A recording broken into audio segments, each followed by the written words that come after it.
Magandang araw sa lahat. Ito po ako upang mag-interview sa Salanta na Bagyong Tino. Ako si Ronnie Botella, 22 anyos at nakatira sa Makaaskat ng Cebu. Ano ang mga paghahanda na iyong ginawa nung nalaman mo na may parating na bagyo?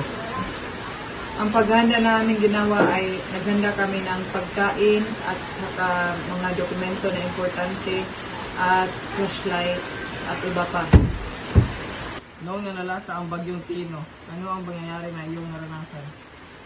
Kinakabahan po kami kasi sobrang lakas ng hangin at saka ng ulan. Tsaka meron din po kaming mga nasirang mga bagay dito sa aming bahay. Pagkatapos ng bagyo, ano ang iyong ginawa upang makabangon sa trahedya? Nagtulong-tulong po kami pamilya na maglinis at maghanda ng mga bagay na importante.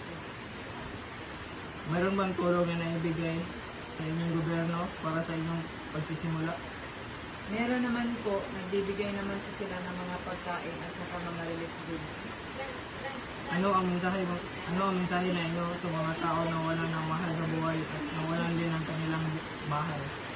Ang mensahe ko sa kanila ay huwag mawala ng pag-asa at magtutulungan tayo. Ano ang pagkatapos ng bagyo?